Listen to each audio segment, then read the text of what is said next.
अब हम इस वीडियो में ये सीखने वाले हैं कि इंडिपेंडेंट इवेंट्स का क्या मतलब होता है।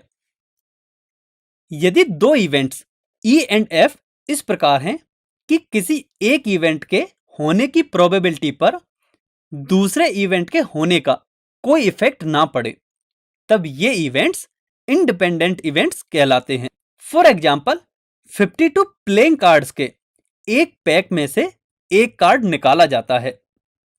तब माना इवेंट ई निकाले गए कार्ड के हर्ट के होने को रिप्रेजेंट करता है, तब इस इवेंट की प्रोबेबिलिटी 1/4 के इक्वल होगी।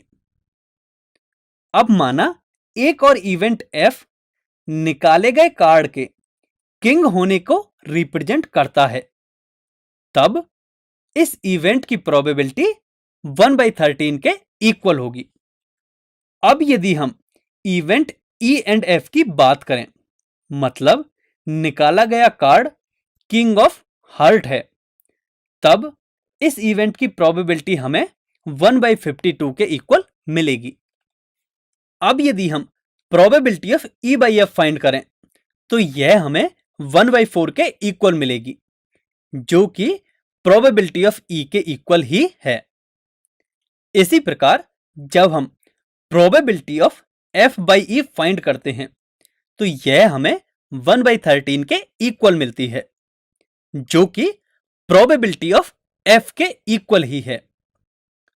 तो हम यहां से देख सकते हैं कि इवेंट्स ई एंड एफ में से एक इवेंट के होने की प्रोबेबिलिटी पर दूसरे इवेंट के होने का कोई इफेक्ट नहीं है।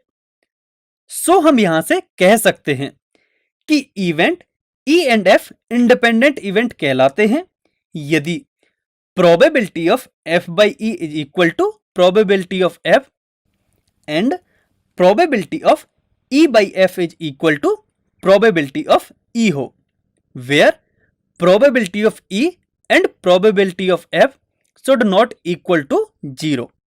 हमने प्रीवियस कंसेप्ट में यह सीखा था कि प्रोबेबिलिटी का मल्टीप्लिकेशन रूल यह होता है, जहां प्रोबेबिलिटी ऑफ एफ की वैल्यू 0 के इक्वल नहीं होनी चाहिए। अब इसमें probability of E by F की वैल्यू सब्सटीट्यूट करने पर हमें probability of E intersection F probability of F into probability of E के इक्वल मिलता है, जो कि दो इवेंट्स के इंडिपेंडेंट होने की कंडीशन है। अब यदि यह कंडीशन सेटिस्फाई नहीं होती, तब हम कहेंगे कि event E and F independent event नहीं है। अब आप में से काफी स्टूडेंट्स को यह कंफ्यूजन आ रहा होगा कि इंडिपेंडेंट इवेंट और म्यूचुअली एक्सक्लूसिव इवेंट में क्या अंतर है। तो चलिए हम इनका डिफरेंस समझ लेते हैं। Independent events probability of event से डिफाइन होता है, जबकि mutually exclusive events sample space के सबसेट के कंसेप्ट से डिफाइन होता है। इनके बीच के डिफरेंस को हम एक एग्जांपल से समझते हैं। इसमें हमें गिवन है कि 52 प्लेइंग कार्ड्स में से एक कार्ड निकाला जाता है, तब इन सभी इवेंट्स के होने की प्रोबेबिलिटी हम आसानी से फाइंड कर सकते हैं, जिनकी वैल्यूज आप अपनी स्क्रीन पर देख सकते हैं।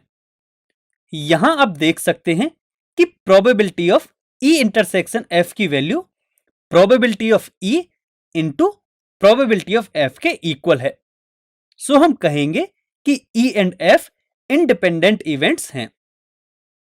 अब माना इवेंट जी निकाले गए कार्ड के हर्ट के होने को रिप्रेजेंट करता है, तब इस इवेंट की प्रोबेबिलिटी हमें 1/4 के इक्वल मिलेगी। इसी प्रकार माना इवेंट एच निकाले गए कार्ड के क्लब के होने को रिप्रेजेंट करता है, तब इस इवेंट की प्रोबेबिलिटी भी हमें 1/4 के इक्वल मिलेगी। अब इवेंट जी एंड एच अर्थात निकाला गया कार्ड हर्ट एंड क्लब का है की बात करें, तो प्लेइंग कार्ड में ऐसा कोई भी कार्ड नहीं है जो कि हर्ट एंड क्लब दोनों का ही हो। So probability of ji intersection H हमें 0 के इक्वल मिलेगी, जो कि probability of G into probability of H के इक्वल नहीं है।